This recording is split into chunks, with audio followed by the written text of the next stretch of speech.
Sir Undavalli గారు నిన్న ఒక ప్రెస్ మీట్ పెట్టారు సార్. అది చంద్రబాబు నాయుడు గారు సీఐడీ వాళ్ళతోటి మార్గదర్శి కేసులు విత్‌డ్రా చేయించుకునేలా చేశారు గదా! దానిపైన ఆయన తన ఒపీనియన్‌ని తెలియజేశారు. చంద్రబాబు నాయుడు గారు అది పెద్ద తప్పు చేశారు. దీనికి మూల్యం చెల్లించుకుంటారు అని చెప్పేసి ఈ విధంగా కామెంట్ చేశారు. ఇంకా చాలా మాటలు కూడా మాట్లాడారు సార్. మరి మొత్తంగా ఉండవల్లి గారి కామెంట్స్‌ని మీరు ఏ విధంగా చూస్తారు సార్?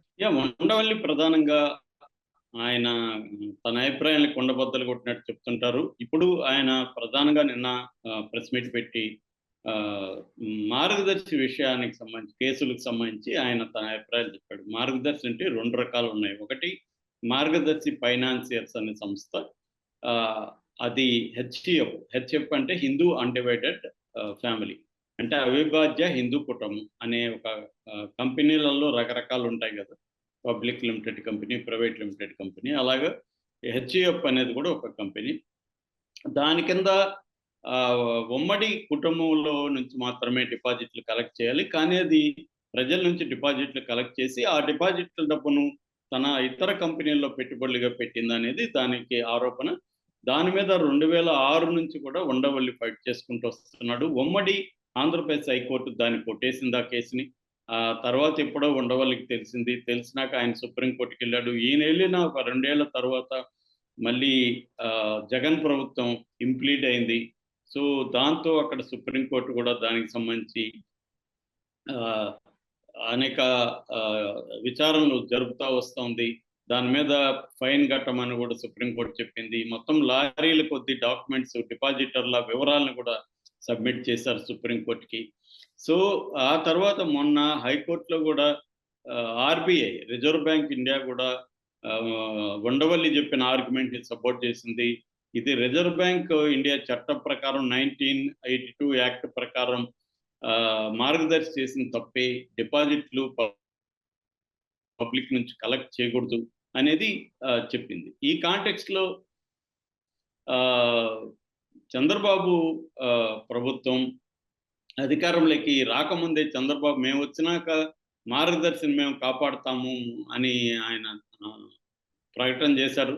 ఆయన రాగానే ఇప్పుడేం చేశారంటే, మార్గదర్శి చిట్ ఫండ్స్ మీద పెట్టిన కేసులను ఉపసంహరించుకున్నాడు. మార్గదర్శి చిట్ ఫండ్స్ మీదేమో సీఐడీ కేసులు పెట్టింది. సీఐడీ కంప్లెయింట్ ఇచ్చింది. స్టాంప్స్ అండ్ రిజిస్ట్రేషన్ శాఖ.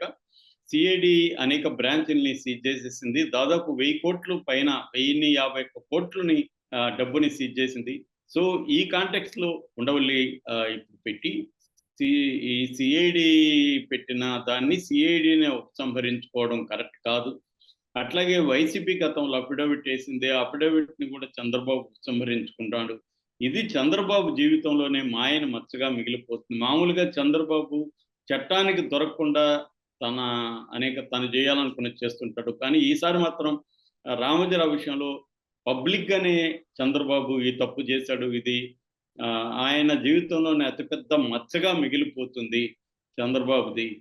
కనీసం ఇప్పుడు మార్గదర్శి ఫైనాన్షియల్ కేసు మళ్ళీ హియరింగ్‌కి రాబోతుంది త్వరలో సెప్టెంబర్ 11న. సో, అప్పుడైనా చంద్రబాబు దీని పట్ల స్పందిస్తాడా? లేదా చూడాలి అని ఆయన మాట్లాడాడు. ఎందుకంటే ఫ్యూచర్ సబ్‌స్క్రిప్షన్స్ అనేవి ఉండకూడదు. అట్లాగే దీంట్లో కలెక్ట్ చేసిన వాళ్ళ వివరాల్ని గవర్నమెంట్‌కి చెప్పాలి. ఎందుకంటే ఇది అక్రమంగా సంపాదించిన డబ్బులు మార్గదర్శి చిట్ ఫండ్స్‌లో పెట్టేస్తున్నారు. దానికి టాక్స్ అనేది కట్టట్లేదు. సో, పన్ను ఎగవేతదారుల పునరావాస కేంద్రంగా మార్గదర్శి చిట్ ఫండ్ ఉంటున్నది. అట్లాగే ఎక్కడికక్కడ కలెక్ట్ చేసిన డబ్బులు అక్కడే ఆఫీసులోనే ఉంచాలి. ఆయా బ్యాంకులు అక్కడే ఉంచాలి గానీ మొత్తం హైదరాబాద్‌కి తరలించుకొని ఎళ్ళిపోయారు. సో, ఇదంతా కూడా ఖచ్చితంగా చట్ట వ్యతిరేకమైన పని. ఏ చిట్ ఫండ్ కంపెనీ కూడా ఇతర వ్యాపారాలు చేయకూడదనేది చట్టం చెప్తుంది. కానీ రామోజీరావు తన వ్యాపారాలన్నీ కూడా పబ్లిక్ మనీతోనే చేశాడు. పబ్లిక్ మనీనే తన వ్యాపారాల్లో ఇన్వెస్ట్ చేసుకొని డెవలప్ చేసుకున్నాడు. సో, దీన్ని ఖచ్చితంగా కోర్టులు తేల్చాల్సి ఉంటది. అది తేల్చనీయకుండా వీళ్ళు తమ పవర్‌ను ఉపయోగించుకొని ఇప్పటివరకు చేసుకుంటొచ్చారు.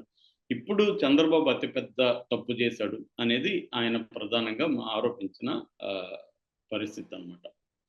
సో, అందుకని చంద్రబాబు అయితే మార్గదర్శిని సపోర్ట్ చేయడం కరెక్ట్ కాదు. చట్ట వ్యతిరేకంగా ఉన్నప్పుడు అది కోర్టులో నిరూపించుకోవాలి. ఆయన చెప్పిన దాంట్లో తప్పు లేదు. నేను నిన్న కూడా నిన్న మొన్న చెప్పాను. ఇప్పుడు ఒక కేసు పెట్టినప్పుడు మార్గదర్శి మీద మార్గదర్శి తప్పు చేయలేదంటే కోర్టులో నిరూపించుకోండి తప్పు చేయలేదని. అంతేగాని చంద్రబాబు ఎలాగా ఔట్ ఆఫ్ ద వే వెళ్ళి కేసులను విత్‌డ్రా చేస్తాడు. అంటే గతంలో ఎ ఆహ్, గత ప్రభుత్వం వచ్చినప్పుడు కేసులు పెడతారు. ఇంకో ప్రభుత్వం వస్తే కేసులు తీసేస్తది. మళ్ళీ వీళ్ళు ఫ్రెష్‌గా వీళ్ళు తమకి నచ్చని వాళ్ళ మీద కేసులు పెడతారు. మళ్ళీ ఆ ప్రభుత్వం వస్తే తీసేస్తది. అంటే కేసులు అనేవి పబ్లిక్ మనీతో పెడతారు. వీళ్ళు మళ్ళీ పెద్ద పెద్ద అడ్వకేట్‌లను పెట్టుకుంటారు. ముకుల్ రోహిత్‌గీలు, సిద్ధార్థ లూథ్రాలు వీళ్ళు పనిచేస్తారు. వీళ్ళకంతా పబ్లిక్ మనీని ఫీజులుగా ఇస్తారు. మళ్ళీ వేరే ప్రభుత్వం వచ్చినప్పుడు ఇదంతా మళ్ళీ ఆహ్, మారిపోతుంది. ఇది అత్యంత ఘోరమైన వ్యవహారం. రామోజీరావు అయినా, ఇంకొకరైనా ఈ దేశ చట్టాలకు లోబడే కంపెనీలుగా ఇంకొక దాన్ని నడపాలి. అట్లా లేదని తేలినప్పుడు కోర్టుల్లో వాళ్ళు నిరూపించుకోవాల్సి ఉంటది. అది వదిలేసి తన అనుకూలమైన ప్రభుత్వం చంద్రబాబుకి, రామోజీరావుకున్న సంబంధం మనందరికీ తెలుసు. రామోజీరావు లేకపోతే చంద్రబాబు సీఎం అయ్యేవాడే కాదు. సో, అందువల్ల కృతజ్ఞత తీర్చుకోవడానికి ఖచ్చితంగా చంద్రబాబు మార్గదర్శిని కాపాడడానికి ఆయన ట్రై చేస్తున్నాడు. సో, దాన్ని ఇప్పుడు ఉండవల్లి తప్పుపట్టాడు. అట్లాగే ఉండవల్లి జగన్‌ని కూడా తీవ్రంగానే విమర్శించాడు. జగన్ చంద్రబాబుని అరెస్ట్ చేయడం జగన్ జీవితంలో చేసిన అతిపెద్ద తప్పు అని చెప్పాడు. దానివల్ల జగన్‌కి పెద్ద వ్యతిరేకత వచ్చింది ప్రజల్లో. చంద్రబాబుకి సింపతి వచ్చింది. అది జగన్ చేసుండాల్సింది కాదు. నేను ఆ రోజే చెప్పాను అని కూడా చెప్పాడు. So, okay. బేసిక్‌గా ఆహ్, ఈ పాయింట్లు ప్రధానంగా చెప్పాడు. అట్లాగే చంద్రబాబు ప్రభుత్వం అధికారులను వేధించడం కూడా కరెక్ట్ కాదు. ఎందుకంటే గతంలో కూడా జగన్ కూడా అధికారులను వేధించాడు. అది కూడా కరెక్ట్ కాదు అనేది కూడా ఆయన చెప్పాడు. సో, అధికారులను ఇలా వేధించుకుంటూ పోతే నెక్స్ట్ అధికారులు సీఎం మాటను వినాలంటేనే భయపడే పరిస్థితి ఉంటది. సీఎం ఏదన్నా పని చెప్తే వాళ్ళు చేయలేని పరిస్థితి. ఎందుకంటే ఈ సీఎం చెప్పింది మనం చేస్తే ఇంకొక సీఎం వచ్చి మళ్ళీ మన మీద కేసులు పెడతాడేమో అన్న ఒక పరిస్థితి వస్తది. చాలామంది అధికారులు చాలా సిన్సియర్‌గా పనిచేసేవాళ్ళు ఉన్నారు. వాళ్ళు ఒక పార్టీ చెప్పినట్టు ఆ పార్టీ అధికారంలో ఉన్నప్పుడు ఆ పార్టీ చెప్పినట్టు పనిచేయడం అనేది ఎవరైనా చేస్తారు. అది మీకు అనుకూలంగా లేడు కాబట్టి మీరు కేసులు పెట్టి ఇలా వేధించడం కరెక్ట్ కాదని చంద్రబాబుని విమర్శించాడు. గతంలో ఈయన వెంకటేశ్వరరావుని ఏపీ వెంకటేశ్వరరావుని జగన్ వేధించిన తీరును కూడా ఇండైరెక్ట్‌గా ఆయన తిట్టాడు. అది మనం కూడా చాలా సార్లు చెప్పుకున్నాము. జగన్ అయినా వేధించకూడదు.